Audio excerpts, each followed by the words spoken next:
bonjour. Merci de prendre le rendez-vous de votre émission hebdomadaire préférée, Info Hebdo. Toutes nos excuses pour les différents rendez-vous manqués. Dans le cadre des poursuites judiciaires en cours contre l'ancien ministre de l'économie et des finances, Komi Koutié, l'ancien maire de la ville de Cotonou, Léa Divinayon-Soglo, et l'ancien greffier en chef du tribunal de première instance de première classe de Cotonou, Maître Abou Seibou, le ministre de la Justice et de la Législation, Séverin Quenom, a saisi la direction générale de la police républicaine aux fins d'instruire les services compétents pour l'annulation des passeports délivrés au profit des intéressés. Rédigée le 24 août dernier, cette note a été reçue 3 jours après, soit le 27 août, au secrétariat A de la direction générale de la police républicaine.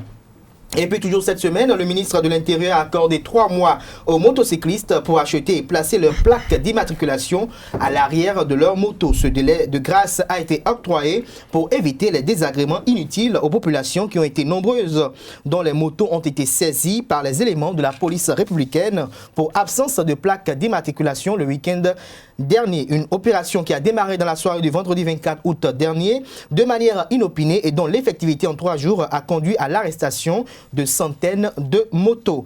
À l'Assemblée nationale, la plénière devant statuer sur l'examen de la proposition de loi portant modification du code électoral actuellement en vigueur en République du Bénin a démarré mardi dernier. Les débats ont été très houleux du côté du palais des gouverneurs. La Cour constitutionnelle a déclaré conforme à la Constitution du 11 décembre 1990 la loi 2018-23 portant charte des partis politiques en République du Bénin votée le 26 juillet dernier. Et pour en débattre en toute autonomie, en toute équité, je reçois pour vous ce matin, chers amis internautes, Yannick Somalon. Il est journaliste à l'événement précis. Il sera avec Amel Taillon-Vidéon. Il est directeur de publication du quotidien L'Indépendant. Il y a également sur ce plateau Claudel Zondi. Il est rédacteur en chef du quotidien Nord-Sud Quotidien. Et le 4e invité a pour nom Romain Dekadievi. Il est journaliste à Radio Topa. Sans plus tarder, on les retrouve pour le décryptage. Le décryptage de ce jour, comme je l'annonçais à l'entame de cette émission, se fera avec Romain Dekadievi. Romain, bonjour. Bonjour à vous, Kader, et bonjour aux amis internautes. Vous êtes journaliste à Radio Topa. À côté de vous, vous avez le journaliste qui a pour nom, il est le rédacteur en chef du quotidien Nord-Sud Quotidien, il a pour nom Claudel Zondi. Bonjour. Bonjour Kader, bonjour aux amis internautes. Merci d'avoir accepté notre invitation. Vous avez en face de vous Yannick Somalon du quotidien L'événement précis. Bonjour. Bonjour Kader et bonjour chers amis internautes. Et le 4e invité, Amel Taillon. Bonjour, directeur de publication. Bonjour Kader et bonjour chers amis internautes. Alors, en tant que directeur de publication, vous êtes dans la République du Bénin, vous avez suivi l'évolution de cette affaire liée quand même aux différentes poursuites judiciaires enclenchées contre Léa Divinayon-Soglo, Komi Koutié et l'ancien greffier en chef, Maître Abou Seibou. Alors, comment appréciez-vous, en tant que journaliste, cette décision du ministre garde des Sceaux visant à annuler les passeports des concernés? J'ai appris, tout comme vous, cette information en fin de semaine.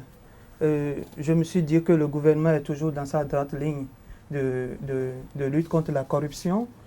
Ces individus, ces personnalités, Léa Soglo et Komi Koutié, n'étant plus sur le territoire national, oui, donc n'ayant plus droit au passeport diplomatique, il paraît qu'ils circulent désormais avec des passeports ordinaires.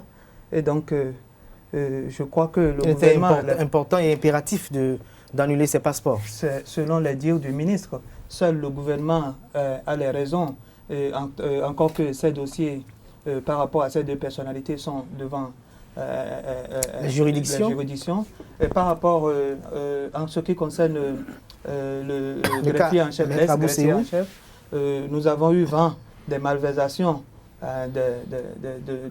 des centaines de millions qu'il aurait dilapidés lorsqu'il était en fonction. Donc pour moi, c'est que le gouvernement est dans sa droite ligne de reddition des comptes, de lutte contre la corruption et on attend de voir les jours à venir ce que cela va donner.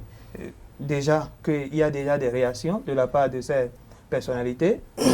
J'ai eu dire hier que Komi Koutié de là-bas, d'où il a envoyé un message sur sa page Facebook. Donc des réactions, on les aura d'ici peu. et on attendra la suite. Alors, Yannick Soumalon, ma question c'est de savoir pourquoi, comme l'a évoqué tout à l'heure Armel, il y a beaucoup, la plupart de ceux-là, ce ne sont pas au pays. Mais pourquoi, pour la plupart du temps, quand les hommes politiques ou les acteurs politiques du pays sont indexés dans des affaires de malversation financière, pourquoi ils ont l'habitude, peut-être la sale besoin de pouvoir quitter le territoire national et de se réfugier dans l'Hexagone? Bon, je crois que Komi Koutié, Léadi ou bien même Maître Abou Seydou ne sont pas les premiers à... Mais pourquoi cette habitude? Est-ce à dire qu'ils n'ont pas confiance au système judiciaire du pays? C'est là le problème. C'est là toute la question. Le système judiciaire aujourd'hui, lorsqu'on suit de près, on a tendance à croire que c'est un système qui est à la solde du gouvernement. C'est un système qui répond aux ordres du gouvernement, selon certaines personnes. Alors, lorsque vous vous retrouvez dans une situation où, lorsque vous êtes incarcéré, vous n'avez pas la chance de vous exprimer ou bien de faire la lumière sur ce pourquoi on vous accuse, bon, la solution, c'est peut-être de se mettre un peu à l'écart de l'emprisonnement et de pouvoir, d'une manière ou d'une autre, dire la part de vérité, donner votre part de vérité. Mais sous un autre aspect, quand même, je ne veux peut-être pas polémiquer autour, mais si ça s'avérait que quelqu'un a peut-être détourné les fonds de l'État, c'est quand même assez facile de peut-être avoir eu à gaspiller les fonds des ressources publiques et après, dès que ça pète, on se replie dans l'Hexagone avec sa famille ou peut-être avec ses proches et on reste là pendant tout le temps que le gouvernement en place parte, quitte à ce qu'un collaborateur ou un coquin revienne au pouvoir pour revenir au pouvoir, au pays. Il va falloir, et moi je crois qu'il va falloir que le gouvernement revoie ce système-là. Parce que lorsque quelqu'un qui se retrouve dans des affaires du genre corruption et autres prend la fuite et va se refuser dans l'Hexagone, s'il y a des mandats d'arrêt internationaux qui sont délivrés contre eux, normalement même depuis leur position d'exil, on peut les arrêter et les envoyer au pays. Tout à fait. Pourquoi on ne va pas jusqu'à ce niveau? Pourquoi arriver là-bas? Ça veut dire qu'il y a des compromissions à divers niveaux. C'est clair, ça veut dire que chacun sait là où il peut rester pour être à l'abri de la justice béninoise. Et c'est ça qu'il faut chercher à comprendre. S'il y a déjà une coopération entre le Bénin et la France dans plusieurs domaines, pourquoi au niveau de la justice, on ne dit pas, bon, la justice française est là pour nous aider, nous avons des gens... Peut-être les concernants ont demandé l'exil politique. Bon, allons chercher voir. Romain Dekadiavi, vous êtes journaliste. Alors, est-ce que... on va voir un peu ce qui se passe aujourd'hui, à voir un peu le déroulement de l'actualité cette semaine également, puisque n'oublions pas que la CRIET a été récemment installée. Est-ce qu'on peut affirmer dans les propos du président Ousmane Batakor que la CRIET est en train d'avoir ses premiers clients? Oui, visiblement, on peut, en tout cas, sans risque de se tromper, l'affirmer comme ça. Parce que, figurez-vous, moi, je fais partie de ceux-là qui ont éprouvé un sentiment de fierté quand j'ai vu... quand vous voyez même tout le protocole qui a été observé autour de l'installation de la CRIET, vous ne pouvez pas vous empêcher de retenir cette image-là qu'il y a une métamorphose qui est en train de s'opérer au Bénin. Et donc, et quand on projette tout ce qui s'est passé au cours de cette cérémonie à cette mise en cause actuellement, des discours très éloquents qui ont été prononcés. Des discours très éloquents qui ont été prononcés. On se dit, oui, quelque chose va changer dans ce domaine. Mais alors, n'oublions pas que ceux qui sont inculpés, je me permets de m'exprimer dans ces thèmes, il y a forcément des personnalités politiques dedans. Et donc, c'est un terrain un peu glissant. Donc, pour aborder ces sujets, il faut forcément porter des gants. Et il faut aussi faire observer que pendant longtemps, comme vous l'avez même soulevé tout à l'heure, il est de notoriété publique que nos hommes politiques, une fois qu'ils ont géré les affaires de l'État, peut-être à un moment donné, ils se sont engouffrés dans des affaires de malversation et s'échappent. Et l'échappatoire, c'est hors des frontières béninoises. Tout à fait. C'est parce qu'elles estiment qu'à un moment donné, là, ils sont mieux cachés et ils sont imperturbables. Et donc, il faut trouver alors une solution qui puisse leur permettre, en réalité, de leur enlever cette immunité, bon, pas forcément parlementaire, mais de protection, je le dis comme ça. Et donc, quand le gouvernement, notamment par le truchement du ministre de la Justice en vient à annuler ces passeports, alors on se demande alors quel est l'impact. Quand on annule le passeport d'un citoyen béninois, quel est l'impact? Moi, je trouve que dans ce cas, ces derniers n'ont plus le droit de circuler ou d'aller dans d'autres pays, dans d'autres contrées, comme bon le semble, peut-être pour échapper, pour peut-être faire allusion un peu aux préoccupations que soulevait tout à l'heure Yannick, de savoir pourquoi est-ce que l'État du Bénin ne peut pas saisir les autres États dans lesquels ces citoyens béninois se rendent. Parce qu'il y a des accords diplomatiques. Voilà, il y a des accords diplomatiques, forcément. Donc, quand on annule ces passeports, ce sont ces passeports-là qui, en fait, sont synonymes de l'authenticité de la part de notre État côté citoyen béninois qu'ils transportent à l'extérieur. Donc, une fois ces passeports sont annulés, ces documents n'ont plus de valeur, donc ils ne peuvent plus alors se représenter dans un consulat ou bien dans une ambassade au plan international pour peut-être essayer de s'échapper. Donc, l'autre alternative, la seule qu'ils ont d'ailleurs, c'est de revenir au bercail et de répondre à ces genres de crimes qui leur sont imputés. Donc moi, je trouve que la solution, elle est forcément bonne parce que à un moment donné, moi, je ne voudrais pas tout de suite glisser sur le plan politique parce que moi, je vois plutôt l'idée qui est derrière. Même si, entre-temps, les acteurs politiques peuvent en user comme bon leur semble, moi, en tant que citoyen béninois, en tant que journaliste, je préfère m'attarder sur, disons, le motif contre la corruption. Pour moi, ça suffit largement pour, disons, attester ou comprendre cette annulation de ces documents de ces citoyens-là. Alors, cher ami Claudel Zondi, c'est bel et bien ça, vous êtes le rédacteur en chef. Alors, dans cette affaire, ce qui est un peu inquiétant, c'est que quand quelqu'un vole un poulet, par exemple, pour le président Ousmane Batok l'a dit, il est tout le temps amené en prison, il est jugé, parfois même il est pris par la vindicte populaire, alors que quand quelqu'un vole des millions, des milliards, il va quelques mois après se réfugier à l'Assemblée nationale, au palais des gouverneurs, et dès qu'on sort le dossier et qu'on dit que on doit l'écouter ou on doit l'entendre par rapport à ce qu'il a eu à gérer par le passé, on crie chasse aux sorcières. Et depuis un moment donné, on a comme l'impression que cette expression est devenue une rengaine dans la République. Et dès que quelqu'un n'est pas en phase avec les idéaux du pouvoir et qu'il est indexé dans une affaire de malveillance financière, automatiquement, nous parlons de chasse aux sorcières. Est-ce qu'à un moment donné, s'il y a véritablement des sorcières, est-ce qu'il ne faut pas les chasser véritablement? Bon, moi, je trouve que d'abord, c'est malheureux qu'on puisse dire qu'il y a des personnes qui volent des milliards qui se retrouvent à l'Assemblée nationale. Quand quelqu'un vole un poulet, il est assujetti à la vindicte populaire. Une justice à double vitesse. À double vitesse. Avant d'aborder ce point de la question, je voudrais revenir sur ce qui pousse généralement ces personnes-là inculpées et sinon mises en cause dans certains dossiers à quitter le pays et aller à l'extérieur. Tout le monde sait qu'il y a un climat de méfiance. Il y a une certaine réticence, je voulais dire, par rapport à la qualité de la justice béninoise, par rapport justement à cette autonomie de la justice, à son indépendance à trancher de façon correcte les dossiers qui lui sont soumis. Et généralement, on a vu dans ce pays plusieurs personnes quitter le pays parce qu'ils ont été cités dans certains dossiers. On a eu un célèbre qui a notamment quitté le pays dans une malaria d'une voiture.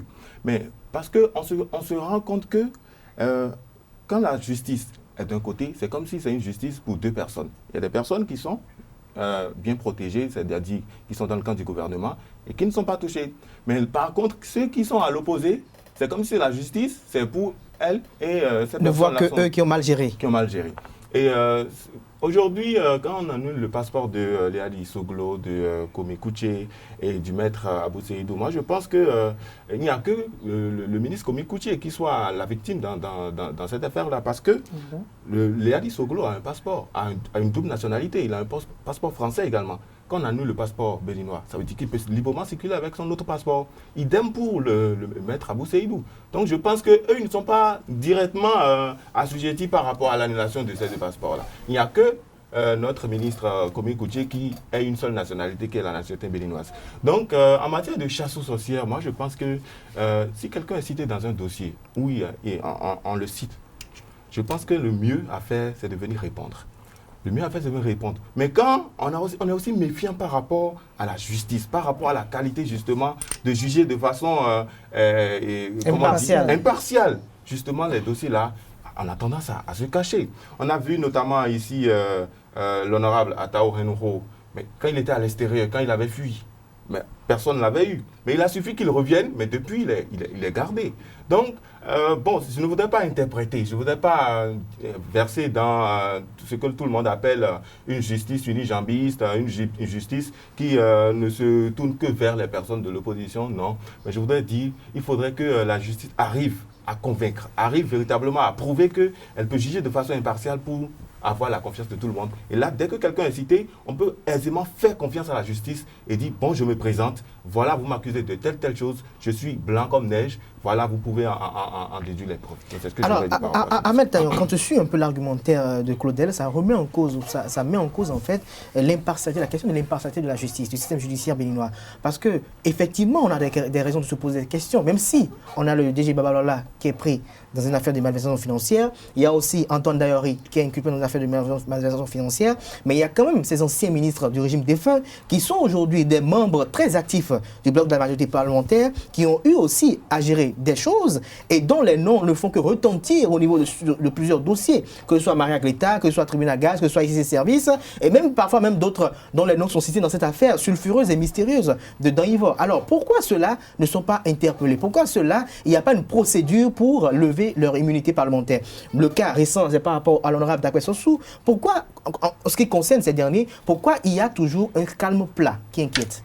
Kader, la personne habilitée à répondre à cette question, c'est... Non, mais en tant que journaliste, en tant qu'analyste et commentateur. Je vous comprends. Oui. Laissez-moi rebondir. Vous savez, je ne sais pas si au Bénin, c'est comme s'il y a un livre où les hommes politiques consultent. C'est systématique ce que nous sommes en train de déployer par rapport à la fuite. Comme l'a dit l'autre, c'est depuis la nuit des temps. Hein, tout le monde sait que quand ça y est, même t'es devancé, les aînés te disent vas-y d'abord. Hein, tu t'enfuis d'abord et après tu peux préparer ta défense. Voilà le thème. Si tu attends, et comme vous parlez de l'impartialité de la justice tout à l'heure, le mal est profond, vous savez. Le mal est profond et on a du mal à départir la justice de l'exécutif, surtout dans notre contexte béninois. Oui. Où c'est le gouvernement ou le chef de l'État, je mets ça en qui transmet les dossiers à la justice.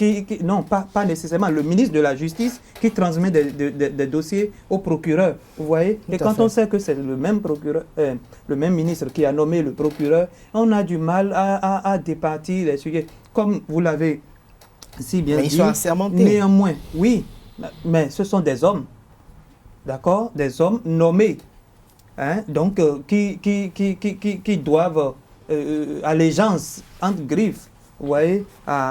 Mais oui, ce que vous avez souligné où on a tendance à croire que c'est une justice à multiples vitesses. À multiples vitesses et unijambiste. Non, je ne suis pas de ceux qui... Je fais partie de ceux qui sont fiers depuis l'arrivée de ce pouvoir, notamment par rapport à la... Même si beaucoup de choses restent à faire. Mais quand même, moi, j'ai senti quand même une volonté manifeste du chef de l'État d'en finir avec la corruption. C'était pendant 10 ans. Je fais partie de ceux qui ont eu mal à vivre cette histoire de corruption dans l'administration, où il y avait une richesse... Des pots de vin de partout, une richesse insolente par rapport à certaines autorités du régime de fin. Et donc, j'ai suivi ce que vous avez, votre préoccupation. Le chef de l'État, le 31, dans son discours, dans son... L'adresse, non, même pas l'adresse, le débat. Le débat, il a si bien, cette question lui a été posée. Et j'ai voulu entendre ce qu'il va dire, mais il a dit que la justice a son rythme. Donc, M. Kader, ces dossiers dont vous êtes en train dont vous parlez, Maria Gleta, Dan Ivor... Mais nous savons qu'il y a toujours une volonté politique de vouloir accompagner quand même ce rythme, ou de pouvoir faire changer la donne à ce rythme. Oui, seul le gouvernement, il y a ce qu'on va faire, il y a la méthode. Donc c'est le gouvernement actuel qui a choisi sa méthode. Et donc, comme je vous l'ai dit, moi j'ai du mal à départir la justice de la politique. Le chef de l'État ne peut pas se permettre. Vous avez des cadavres dans les placards, et c'est vous qui vous permettez de vilipender les actions actuelles du gouvernement. Vous avez des dossiers dans le truc là. Et donc, j'ai compris, dans ma petite position, que le chef, en tout cas le gouvernement actuel, s'attaque d'abord à ceux qui ont des cadavres dans les placards et qui se permettent de vouloir donner des leçons. De vouloir donner des leçons. Et donc, oui, j'ai foi en la justice, j'ai foi en la personne du chef président Patrice Talon, qui, pour moi, montre une volonté quand même d'enrayer un tant soit peu avec la corruption. Donc, ces dossiers dont vous avez parlé, finiront par venir un beau jour. Un jour. Et je suis heureux. Je suis heureux. Vous êtes heureux? Oui. Je suis heureux parce que c'est un couteau à double tranchant. Ils sont là, actuellement, supportant le chef de l'État. Dans le bloc, comment vous appelez? Mais il y a d'autres qui sont des éternels supporters. Oui. Quel que soit ce qui viendra, ils sont toujours dans la sauce. Ils arrivent toujours à trouver les bons calculs politiques. Nous ne sommes pas sûrs du lendemain. Nous ne sommes jamais sûrs de ce qui adviendra après 2021. On ne prédit pas demain en politique. Pas du tout. On ne prédit pas demain en politique. Donc, pas du tout. Ils peuvent se retrouver encore, par la force des choses, encore en soutien au régime ou dans l'opposition, par la force des choses. Yannick Somalo, ma question, c'est relative un peu. Quand on parle de la sélectivité au niveau du choix des dossiers et qu'on a comme l'impression qu'il n'y a que ceux qui sont dans l'opposition qui sont indexés, mais si véritablement ce qui leur est reproché s'avère être vérifié, est-ce qu'il ne faut pas véritablement les juger pour donner leçon pour que, dès que demain, à la tête de l'État, il y aura quand même une alternance, on puisse aussi taper dans la fourmilière du côté de ceux qui sont aujourd'hui en soutien indéfectible au chef de l'État actuel? Oui, je crois que... Ou peut-être le chef de l'État, c'est peut-être une stratégie. On attend peut-être la fin des législatives de 2019 pour véritablement aller sans quand même contrepartie, parce que n'oublions pas que ces dossiers peuvent avoir peut-être des impacts sur le déroulement agréable des législatives de 2019. C'est pourquoi Amel disait tout à l'heure, je le soutiens, quand il dit qu'on a du mal à faire une différence entre la politique et la justice. Parce que là, lorsque vous voyez les dossiers qui sont traduits en justice, les personnalités, vous constatez que bon, ce sont ceux-là qui ne parlent pas de la même voix que le gouvernement actuel. Et donc, si les accusations sont vraies ou bien ce qu'on leur reproche est vérifié, c'est normal qu'ils aillent devant la justice pour répondre de ce pourquoi ils sont interpellés. Mais dans le même sens, il ne faudrait pas qu'il y ait de la sélection. Et là, on constate qu'il y a de la sélection. Oui, il y a des gens qui sont cités dans des affaires, mais parce qu'ils disent oui, tout ce que le chef de l'État fait est bon, parce qu'ils sont à l'Assemblée. Mais il y a beaucoup de députés à l'Assemblée aujourd'hui qui ont été ministres. Mais parce qu'ils sont dans le bloc de la majorité, ils ne sont pas inquiets. Ils ne se reprochent rien, malgré qu'ils savent qu'eux aussi, ils ont des dossiers. Mais du fait qu'ils sont du côté du gouvernement, ils ne sont pas inquiets parce qu'on n'a jamais cité leur nom, on n'a jamais sorti leur dossier pour dire oui, venez répondre à telle chose. Mais par contre, ceux qui sont de l'autre côté... Peut-être que comme la criette va se focaliser uniquement sur cela maintenant, peut-être... Moi, je pense que s'il faut même attendre les législatives de 2019 passées avant de commencer par introduire les dossiers, je crois que c'est un faux problème. Ça veut dire qu'il y a toujours des calculs politiciens qui sont cachés dans les choix qui sont faits au niveau des dossiers. Si quelqu'un est impliqué, quelle que soit sa position, qu'on dénonce et qu'on dise oui, telle personne... Qu'on le jette dans la gueule de la criette. Qu'on le jette dans la gueule de la criette. Elle a parlé tout à l'heure, ou bien c'est toi, Amine Kader, tu as parlé tout à l'heure du député Takwe Sossou. Il a été maire. Des gens ont sorti des choses sur les réseaux sociaux avec précision. On a vu les parutions du quotidien Matin Libre à ce sujet. Jusqu'ici, le procureur ne s'est pas encore saisi de ça. Alors qu'en il y a une procédure. Si c'était, c'est comme quelqu'un l'a dit, si c'est telle personne qui avait sorti telle chose, vous imaginez ce que ça va donner. Mais comme c'est de notre côté que ça vient, on prend tout le temps qu'il faut parce qu'on dit, bon, la justice a son rythme.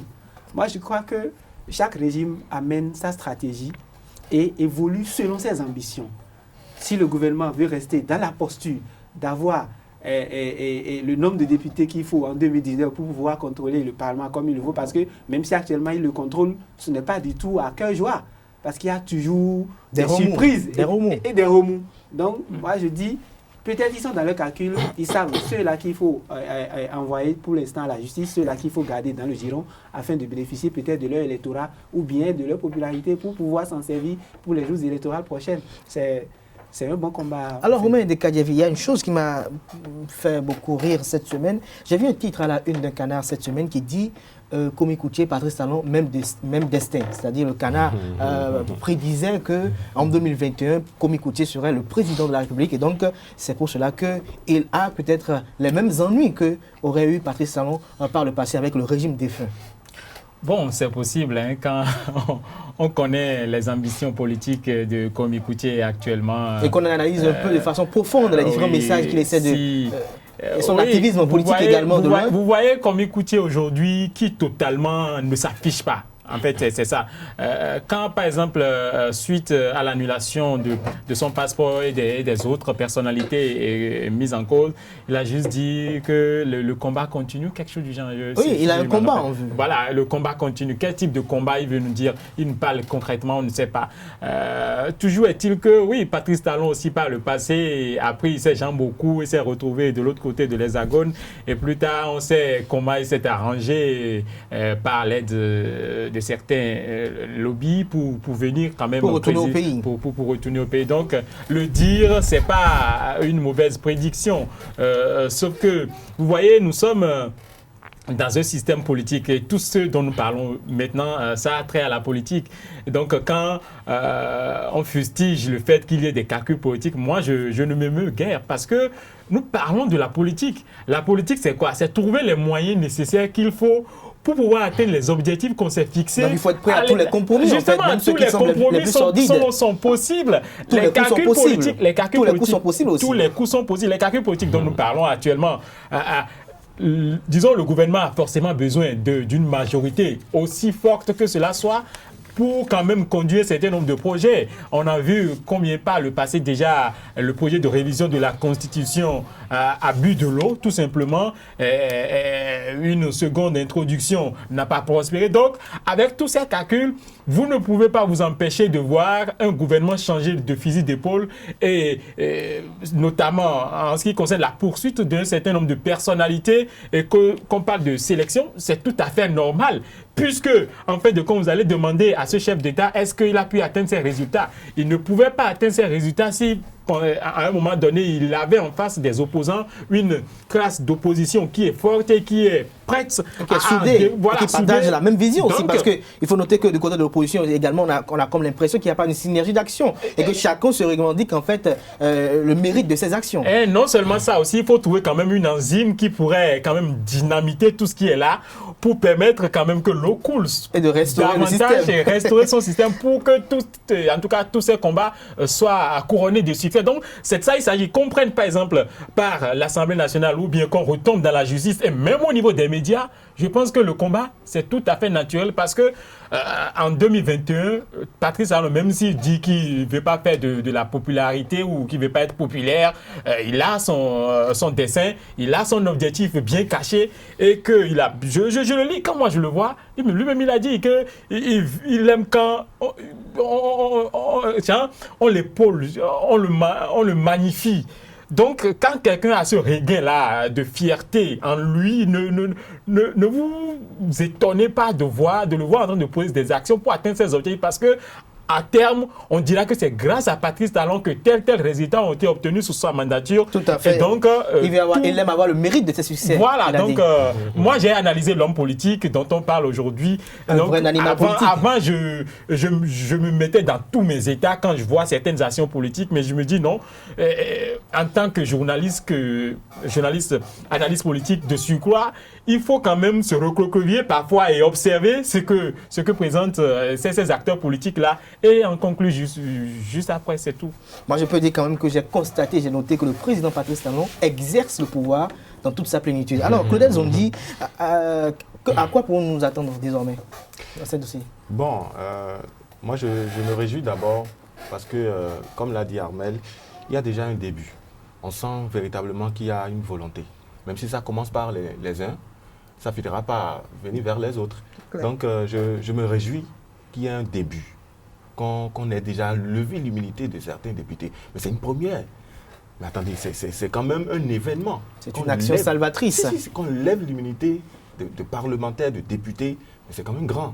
Pour quand même leur permettre d'aller devant les juridictions nécessaires, aller se faire... Bon, se faire entendre. C'est-à-dire, aujourd'hui, le terme, c'est aller se laver. C'est-à-dire... Laver son honneur. Laver son honneur devant la justice. Donc, c'est déjà un début. Mais le précurseur de cette idée aussi doit laver aussi son honneur par rapport à ces sujets. Non, bon, le contexte politique nous dira la suite. Attends les jours à venir. Donc, tel que ça a commencé maintenant, c'est sûr que ça ne va pas s'en arrêter aussi bon chemin. C'est si ça s'arrête à ces personnes-là exclusivement qu'on aura raison de dire que la justice est orientée vers certaines personnes d'une couleur politique donnée. Mais quand l'action entamée continue, quand d'ici 3-4 mois, on voit que bon voilà, quelqu'un qui est dans la marmite, je me permets d'employer ce terme-là, quelqu'un est dans la marmite, qui est épinglé par un dossier, et on envoie son dossier devant la justice. Là, le peuple béninois pourra se dire, ah mais attendez, mais il savait où il venait. Peut-être que ceux qui aujourd'hui jouent le rôle de ceux qui votent, ceux qui lèvent l'immunité, ceux qui votent les lois, aujourd'hui c'est eux. Parce que c'est eux qui sont là, justement, on ne peut que faire. On parle de vote mécanique. Mais justement, on ne peut que composer avec eux parce que c'est eux qui constituent aujourd'hui le bloc de la majorité parlementaire. Non mais attendez. Ils prolongent les actions du gouvernement. On est en cours, enfin, c'est normal. Maintenant, on est en train de faire une reconfiguration de la classe politique. Il y a un nouveau paysage politique qui est en train d'être, qui pointe à l'horizon. Qui est en gestation. Qui est en gestation. Donc, quand je suis sûr à 100% que à 100%, ces 60 ou 62 députés ne vont pas revenir à l'Assemblée nationale. Il y en a qui ne reviendront pas, ça c'est une évidence. Et qui vont peut-être quitter aussi le pays. Bon. On attend de voir. Donc, j'attends de voir à l'issue des élections législatives de 2019 ce qui adviendra.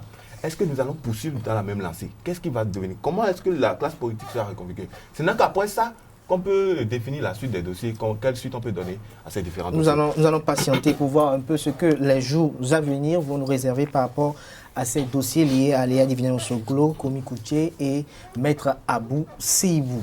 Alors, l'autre sujet qui nous réunit ce matin, il est relatif quand même à l'immatriculation des motos. Alors, Armel Taillon, vous avez une moto? Elle est immatriculée? Bien sûr, ma moto est immatriculée depuis... Alors, j'ai lu dans la presse nationale cette semaine que le ministre a donné un moratoire de 3 mois aux populations béninoises. Comment appréciez-vous cela? Oui. À votre avis aussi, à l'indépendant, est-ce que vous avez titré que le ministre et le président Talon étaient à l'écoute des populations? Je fais partie de ceux qui ont désapprouvé ce moratoire.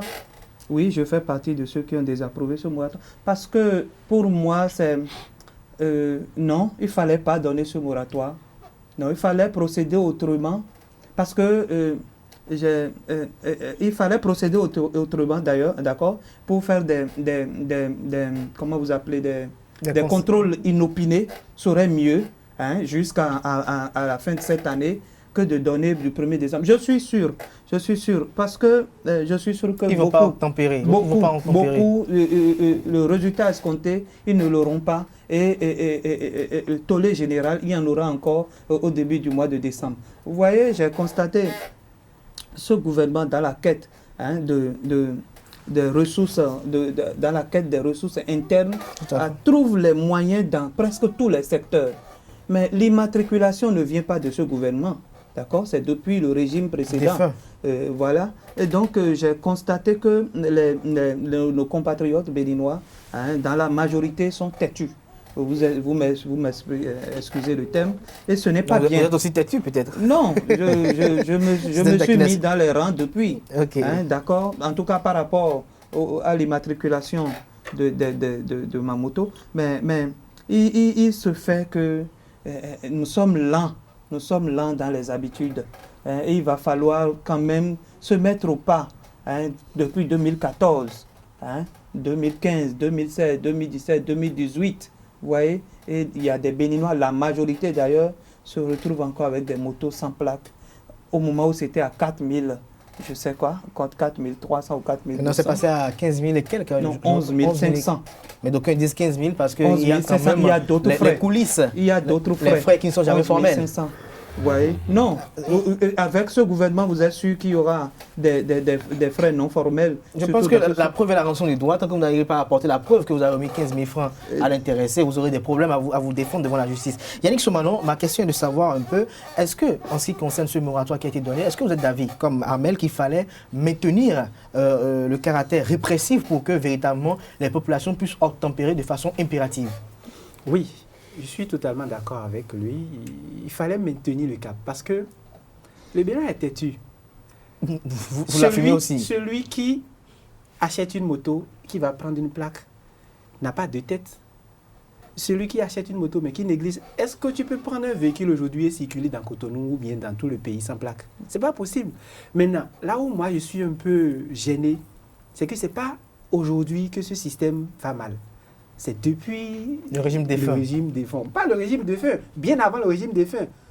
Depuis le renouveau démocratique, il fallait mettre une rigueur à ce niveau. Pourquoi à chaque fois que quand quelqu'un paie et achète un véhicule, il prend sa plaque? C'est parce que le système est là et bien contrôlé. Mais pourquoi au niveau des motos, on avait abandonné? Chacun prend sa moto, il roule, il conduit comme il faut. Et maintenant, ça nous rattrape. Non seulement les populations en souffrent, mais le gouvernement aussi se voit gêné de faire de la répression à ce niveau-là, quitte à créer des désagréments. Mais de peur que les populations vont se retourner quand elles disent, bon, je vais vous donner mon radar. Mais c'est ça le cas. Même en décembre, quand ça va reprendre, je suis sûr qu'il y aura encore des tollés. Les gens seront encore là à tourner autour d'eux, à négliger le fait qu'avoir une moto exige d'avoir une plaque. Vous allez à Lomé tout près ici, rarement vous allez trouver en circulation des motos sans plaque. Même les plus vieilles ont de plaques Mais je vous d'immatriculation. dis, il n'y en a pas. Donc, nous devons commencer par nous mettre au pas à accepter ces habitudes-là. Quand vous avez une moto, vous devez avoir une plaque. Comme quand vous avez un véhicule, vous êtes censé avoir une plaque. Un moratoire de 3 mois, je crois que 3 mois, c'est dans quelques jours. Ça va finir bientôt. Et nous allons reprendre encore avec le même tollé pour dire oui, ça me crée trop de dommages, je n'arrive pas. Le lendemain quand l'opération a commencé, moi, quittant Calavi, arrivé à Kouta, j'ai vu plein de gens debout qui cherchaient Zem, qui cherchaient taxi. Les taxis étaient tellement pleins qu'il n'y avait même plus de place. Et tout le monde ne pouvait pas se faire embarquer de Calavi pour Cotonou. Il y avait du monde sur les trottoirs. Et tout cela, soit ils sont en retard au service, soit ils ont perdu du temps pour vaquer à leurs occupations quotidiennes. Mais c'est ça. Mais si tu ne veux pas te retrouver dans cette situation, pourquoi ne pas se mettre au pas? Alors, Romain Descayavi, que la question, l'une des c'est raisons tout. évoquées par Thomas Agbeva, évoquée également par le ministre de l'Intérieur, c'est que cette immatriculation des motos qui devient aujourd'hui une nécessité rentre dans le cadre du processus de sécurité du pays sur le plan national, parce qu'il faut évoquer qu'il y a quand même des braqueurs qui quand même sortent des armes à feu et se permettent de tirer sur les gens comme s'il s'agissait d'une série hollywoodienne et se dissipent dans la foule avec une moto qui n'a pas d'immatriculation. Mais aujourd'hui, si nous arrivons à avoir des immatriculations, il y aura quand même quelqu'un qui pourra noter comme cette immatriculation, quitte à ce qu'on puisse retracer véritablement ceux qui ont fait. Donc je pense que ça doit être quand même un grand pas quand même pour la question sécuritaire. C'est pas sur KDHIO, c'est comme si je m'attendais. Est-ce qu'il n'y a pas une fiabilité en ce qui concerne pas forcément. Le processus d'attribution des plaques? Sur ce volet, je ne dis pas forcément. C'est comme si je m'attendais à ce que vous me posiez cette question. Parce que figurez-vous, si à la date d'aujourd'hui, je ne le dis pas peut-être pour montrer une mauvaise image, si à la date d'aujourd'hui, quelqu'un comme moi ne s'est pas décidé d'aller immatriculer ma moto avant que, disons, cette opération ne vienne, c'est parce que moi, quand j'avais acheté ma toute première moto dans ce pays, j'ai couru pour aller directement à la Direction nationale des transports terrestres pour faire immatriculer ma moto.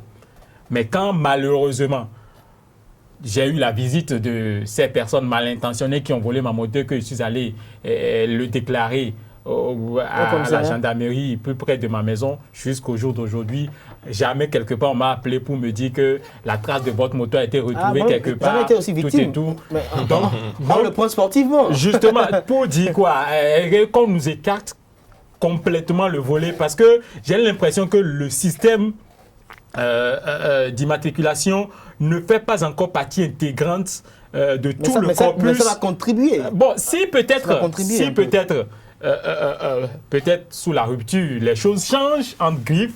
Et que bientôt, il y aura des vidéosurveillance dans toute la ville. On va cadrer la ville avec des vidéosurveillance pour que véritablement on puisse voir un peu ce qui se passe dans la ville de Cotonou. Si peut-être on est en train de me dire que dès à présent les choses seront améliorées, qu'il y aurait peut-être une intégration de ce système-là dans le contrôle de l'arsenal sécuritaire, tout et tout, je pourrais être d'accord. Mais affirmer tout de go, comme ça, tout cru, pour dire que l'immatriculation empêche, disons, les vols des motos, ça et là, je dis non.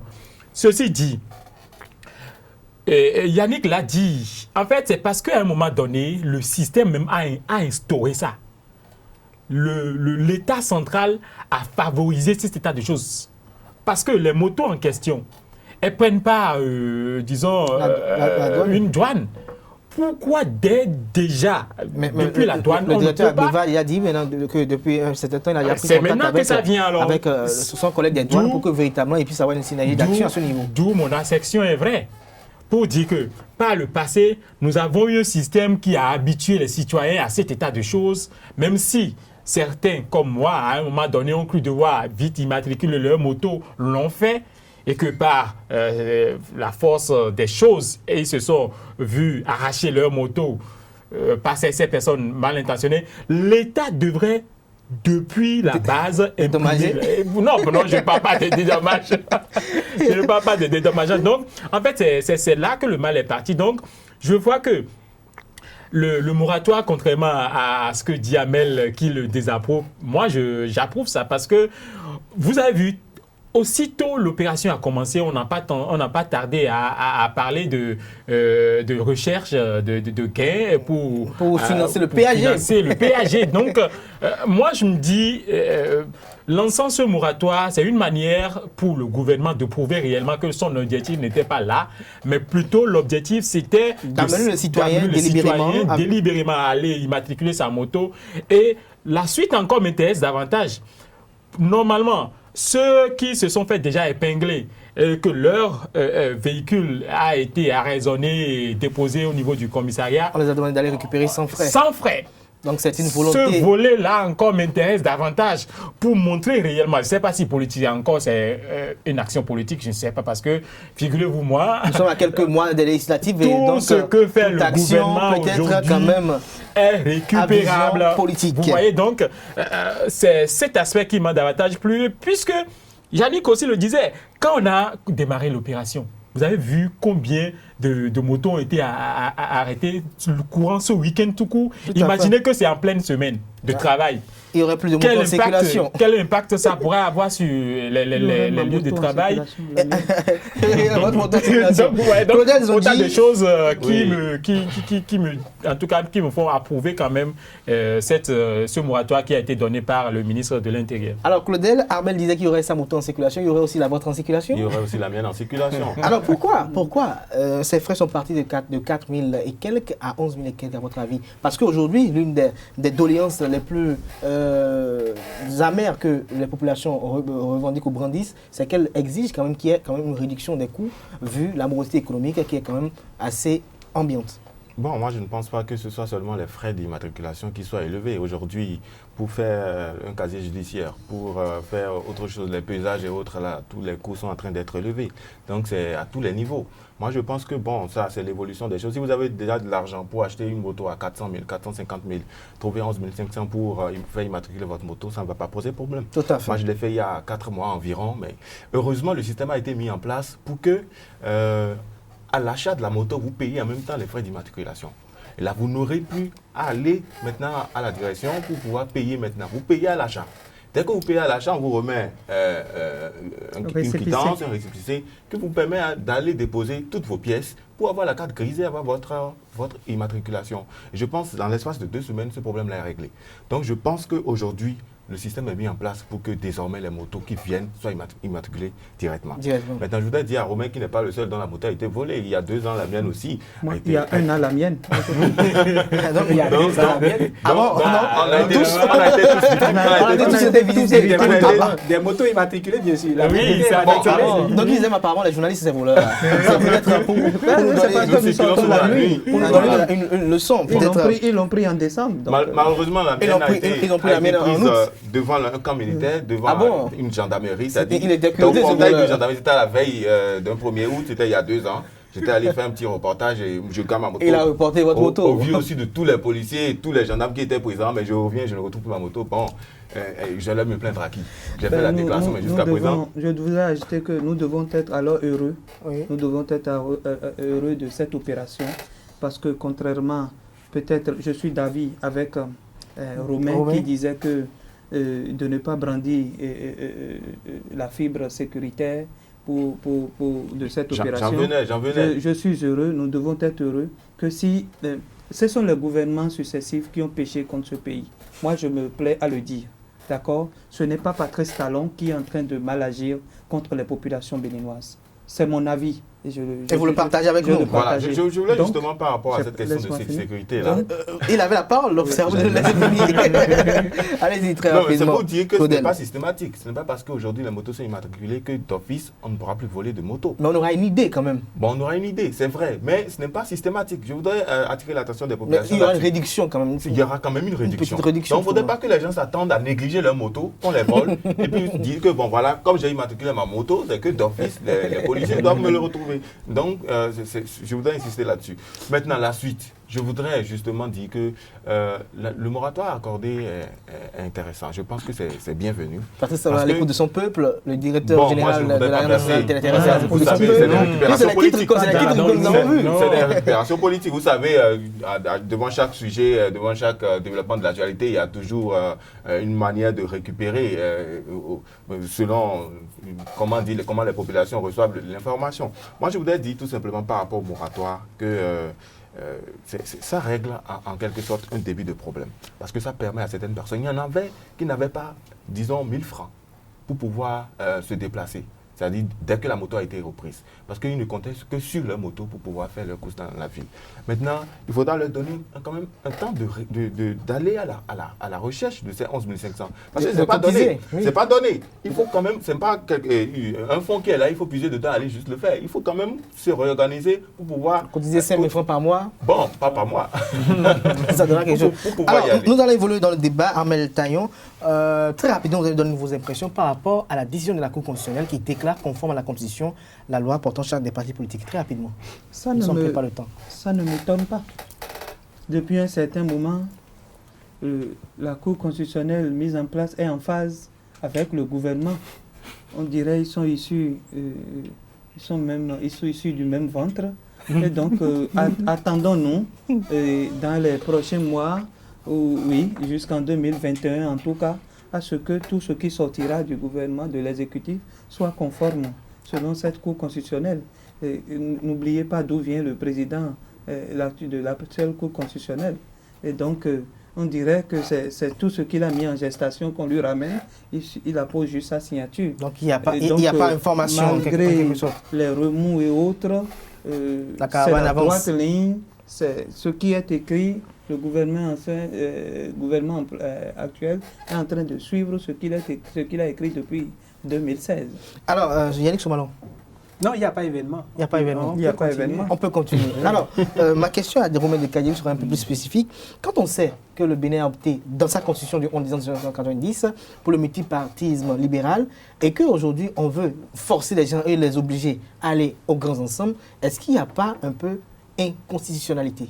Non, je ne peux pas parler de constitutionnalité puisque le décret, disons, la loi actuelle aussi est passée par le Parlement où ça a été confectionné et intégré.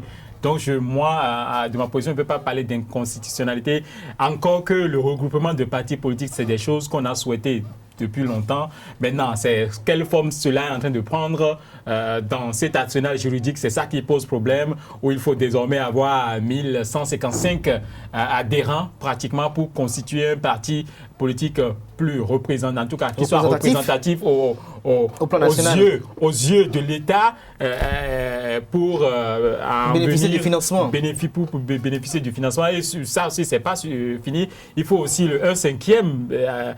Il faudrait que ce parti politique-là puisse parvenir quand même à se faire élire à la représentativité de 1/5 de l'ensemble des députés de l'Assemblée nationale. Donc, voilà ces deux paramètres principaux qui me font dire, par exemple, que on risque, si on ne sait pas faire... Oui, on torse à la démocratie. Justement, à l'esprit démocratique. L'esprit démocratique. Si on ne sait pas faire, on risque d'aller à disons, l'affaiblissement du système politique et partisan, hein, pour ainsi dire, au Bénin, tout simplement parce que vous savez que nous sommes dans un contexte où les partis politiques, dans un contexte de multipartisme, se créaient par affinité régionaliste, ça et là, parce que vous et moi, on parle par exemple la même langue, j'allais dire. On va décider de se regrouper en partis politiques, oubliant que nos ambitions doivent être portées même au tréfonds vers Malanville là-bas, alors que nous sommes au sud ici. Donc voilà, on sent que dans les prochains jours, vous allez voir un effort. Voilà, ça sera un peu agité. Maintenant, le regroupement aussi, par quelle affinité, ça va s'observer. ce qui est sûr, vous êtes en train d'observer déjà les agitations politiques déjà sur le terrain et cela témoigne de ce que cette nouvelle loi risque de chambouler totalement la carte paysage politique béninois. Et moi, je ne vais qu'attendre pour voir aussi la suite. Claudel Zondi, on a comme l'impression qu'on a voulu régler un problème et on a créé un autre. Et on a comme l'impression également que avec les échecs successifs des différents projets révision de la Constitution du 11 décembre 1990, on a comme l'impression qu'il y a une révision mécanique qui se fait de façon détachée. On a comme l'impression qu'on prend une loi, on révise un peu et après on déclare conforme à la Constitution, alors que quand on y voit de près parfois, il n'y a pas véritablement un esprit qui est en phase avec la Constitution du 11 décembre 1990. Bon, moi, je ne vois pas les choses sous le même regard. Merci. Moi, je pense que, je me rappelle quand on avait titré justement sur cette affaire-là, bye bye les clubs électoraux. Parce qu'aujourd'hui, on sait comment les partis politiques se forment dans notre pays, le Bénin. C'est-à-dire 2-3 personnes qui se regroupent, un seul bailleur de fonds, c'est-à-dire le président du parti, c'est lui qui finance tout, c'est lui qui a son petit électorat et tout, il va à l'Assemblée. Mais la question qu'on pose actuellement, si la Constitution en l'état actuel le permet, est-ce qu'il ne faut pas réviser la Constitution d'abord, avant maintenant d'aller à cette réforme que vous envisagez? Non, vous savez, en matière de loi et de législation, il y a toujours des subtilités. Il y a toujours, le législateur finira toujours par trouver que à tel parti on peut le faire sans forcément que ce soit inconstitutionnalisé, ou bien on peut toucher à cet aspect de la loi sans qu'elle ne soit forcément non conforme à la Constitution. Vous savez, ils sont maîtres de leur domaine. Le droit s'interprète à diverses manières, sous diverses manières. Voilà, vous l'avez dit. Donc moi, par rapport à cette actualité-là, comme l'a dit Yannick, il n'y a pas événement. On savait tous que ça allait être conforme à la Constitution. Alors, Yarmel, je vous en viens. Maintenant, il faudra les grands blocs qui vont se constituer. C'est là le problème, les grands blocs qui vont se constituer. On en a vu déjà. On en a vu déjà, mais on sait un peu comment ça se passe à leur niveau. Même si on n'est pas dans le secret des dieux, on sait que il y aura un problème. Les guerres de leadership ne vont pas tarder à... Tout à fait.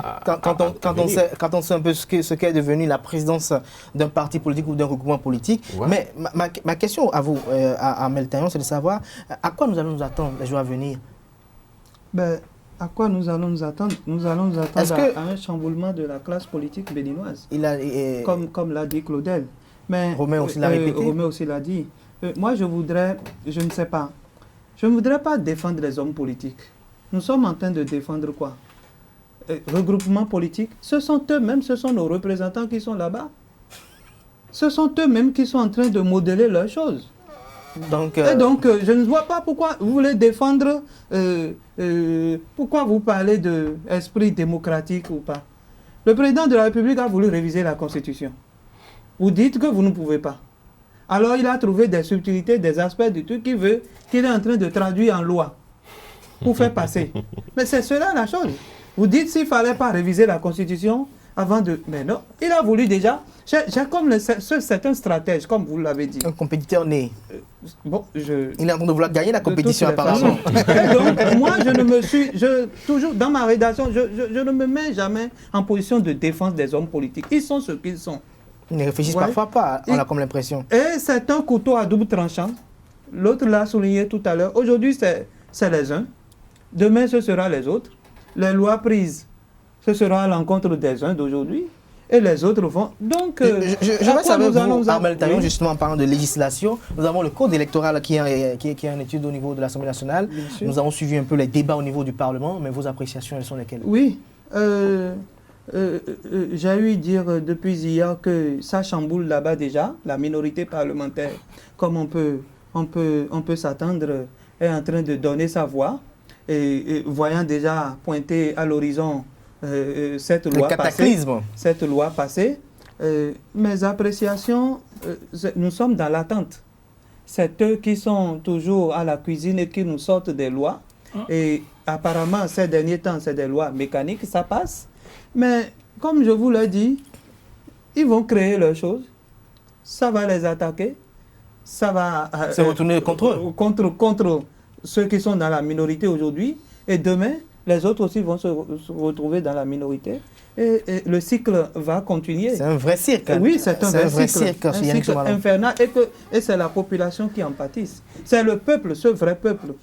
Peuple de Gogounou et de chez moi à Vrancou. C'est ce peuple-là qui en pâtisse. Ils ne comprennent rien. vous voyez, ils ne comprennent rien de ces lois votées, mais qui, d'une manière ou d'une autre, tout comme certains députés aussi ne comprennent pas grand-chose. Yannick Somalon, vous avez la parole.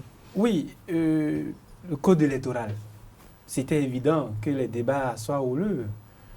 La minorité, quoi qu'on dise, être contre le gouvernement, mais a le devoir de défendre les différents aspects qui sont introduits dans cette loi. Comment on peut demander à un prétendant au poste législatif de trouver combien de millions? Non, pas un prétendant. L'ensemble. Le groupe, le parti. 200 millions. Le parti. C'est vrai. La jeunesse fera quoi à ce niveau? Il faut ça, c'est une manière d'écarter catégoriquement une frange de la jeunesse ou bien une frange de la population. Parce qu'on dit, un jeune ambitieux qui a étudié, qui a peut-être son doctorat, qui maîtrise les tests et qui maîtrise son domaine d'intervention et qui dit, bon, je veux aller au Parlement pour mettre mes compétences au profit du pays. Mais on dit, il faut d'abord que tu aies une telle somme d'argent. Comment vous voulez qu'il aille? Pour la présidentielle, 250 millions. Il ira voler. Le quart de milliard. Mais s'il se met à la solde d'un homme politique qui le coiffe, celui-là va lui dicter après ce qu'il va faire. Tout à fait. Donc, je crois que la minorité est dans son rôle de défendre cette loi-là et de dire il faut qu'on enlève certaines choses, il faut qu'on revoie certaines choses pour permettre à tout le monde d'être au même pied d'égalité et de pouvoir compétir de façon équitable. Donc, le débat peut-être a déjà continué là-bas aujourd'hui. Le débat reste ouvert. On attend peut-être la joie à venir. Si peut-être on pourra peut-être revenir encore dans ce studio si vous êtes disponible pour en débattre en toute équité. Alors, Romain Dekayavi, qu'est-ce que nous pouvons peut-être espérer avec ce code électoral? Est-ce que, comme le disait tout à l'heure Yannick Somalon, est-ce que nous attendrons à un code qui sera uniquement destiné aux bourgeois? Mais c'est le constat qui se décide déjà. Malgré les plaintes qui s'amoncellent ça et là, déjà, je ne suis pas sûr que... Mais on apprend déjà dans l'opinion que le statut des anciens chefs d'État et tout ce qui est un peu polémique sera écarté quand même pour qu'ils puissent avoir un consensus. Oui, pour qu'ils puissent avoir un consensus pour que véritablement ce code soit un consensus pour épargner au peuple béninois les différents conflits électoraux. Vivement qu'on en arrive là, puisque vous voyez... Moi, je me dis, une élection doit être réellement une élection. Qu'on permette réellement, qu'on adopte réellement l'esprit compétition. Mais que, bien avant de rentrer dans la compétition, une partie s'estimant quand même supérieure puisse mettre en place déjà son mécanisme pour triompher. Moi, je dis que ça frise de la tricherie. Et je voudrais pas dire que les honorables de la majorité du bloc, de la majorité présidentielle et parlementaire sont des tricheurs. Loin, s'en faut cette idée de moi. Toujours est-il que, je ne l'ai pas dit Amel, toujours est-il que moi je voudrais qu'on installe quand même un climat d'équité, un climat d'égalité pour qu'on ait enfin, disons, une compétition partiale à la sortie de laquelle on va déterminer réellement qui a gagné. Parce que, quelque part, c'est vrai, ils ont soutenu, ces députés de la majorité parlementaire, ils ont soutenu que déjà le fait de réunir les 200 000 serait une manière... 200 millions. 200 millions, voilà, toutes mes excuses. Serait une manière d'abord de tester l'électorat. C'est possible. Maintenant, vu la morosité économique... Parce que pour eux, un parti politique, ce sont des legs, ce sont des dons et des cotisations. Non, nous ne sommes pas encore à cette étape-là. Nous savons dans quel, disons, contexte... Avec quel mécanisme les partis politiques fonctionnent aujourd'hui. Justement, et dans quel contexte nous évoluons.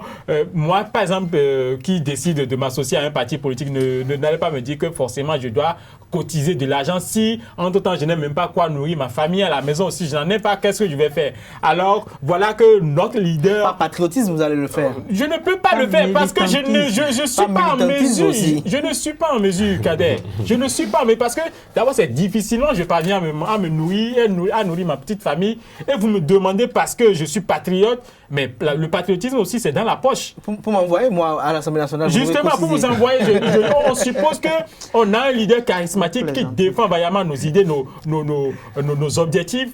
Et donc, ce n'est pas forcément à cause de l'argent, on serait en mesure de ne pas pouvoir le faire. Donc, la caution, à mon avis, aussi, est un peu élevée.